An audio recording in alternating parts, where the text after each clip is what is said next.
हमारे साथ मौजूद है प्रदेश के कृषि मंत्री सूर्य प्रताप शाही। आज कल उनका जन्मदिन था। सबसे पहले जन्मदिन की मुबारक। सर, जो गरीब कल्याण अन्न योजना को एक बड़ा तोहफा मिला है गरीबों के लिए, आप इसे कैसे देखते हैं?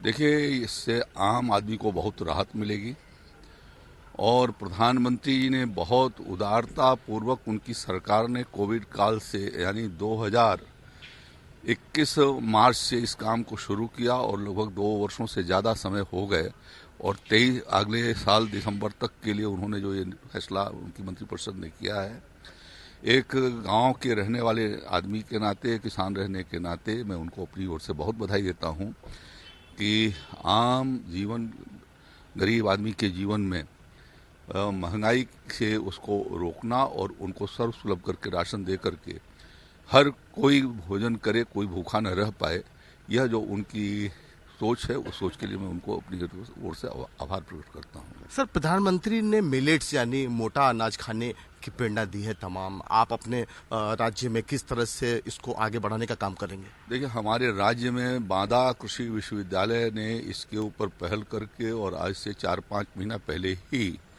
वहाँ पर एक 2 दिवसीय सेमिनार का आयोजन किया था उत्तर प्रदेश के बांदा कृषि विश्वविद्यालय ने, और उसमें हम लोगों ने वर्ष 2023 की अपनी रणनीति को तैयार किया हुआ है। हमारे जो कृषि विभाग के फार्म हैं और कृषि विज्ञान केंद्र हैं, उसमें से कुछ फार्मों पर जहां पर मिलेट्स की खेती की जा सकती थी, उनको बीज तैयार कराने के लिए भी मैंने उनको कहा था और उन लोगों ने इस साल उसकी खेती की है। थोड़ा इस साल ज़्यादा बारिश आखिर में होने के नाते थोड़ा उस साल खराब हुई, लेकिन उसके बावजूद भी हमारे पास पर्याप्त मात्रा में बीज है। झांसी के भीतर हमारा केंद्रीय कृषि विश्वविद्यालय है भारत सरकार का, उनको भी मैंने 1.5 साल पहले, अभी जब इसकी चर्चा नहीं थी मिलेट्स की, तब मैंने कहा था कि आप बुंदेलखंड के भीतर हैं और यदि आप मिलेट्स की खेती करते हैं, कराते हैं और बीज पैदा करते हैं तो राज्य के लिए बड़ा उपयोगी होगा। तो उन्होंने 100 कुंटल के करीब इस साल बीज तैयार किया है, जो आने वाले दिनों में जब खरीफ की सीजन आएगी, जब मिलेट्स लगाने के समय आएंगे तो उस समय वह बहुत उपयोगी होगा। जहाँ तक ज्वार और बाजरा, यह भी मिलेट्स के भीतर आते हैं, मेजर मिलेट्स में है वो, तो वह उसमें हमारे राज्य के भीतर लगभग जो है वो 15 लाख मेट्रिक टन के करीब ऑलरेडी ज्वार और बाजरा पैदा किया जा रहा है। सर, गेहूं बीज को लेकर तमाम विपक्षी पार्टियां सरकार पर आरोप लगा रही हैं कि गेहूं बीज की कमी है। तमाम जो पूर्वांचल का एरिया है वहां पर किल्लत है और औने पौने दाम पर उसे बेचा जा रहा है। आप कब गए थे पूर्वांचल के भीतर?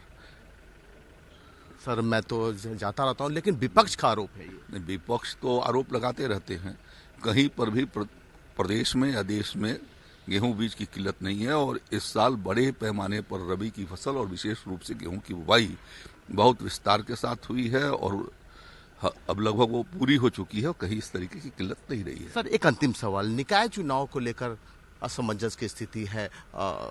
कोई असमंजस नहीं है, माननीय उच्च न्यायालय के बीच में विचाराधीन है, आरक्षण पर उनके निर्णय आ जाएंगे, उसके बाद चुनाव होंगे। आपसे बात करने के लिए शुक्रिया। कैमरा पर्सन रोहित के साथ पुष्कल, भारत समाचार, दिल्ली।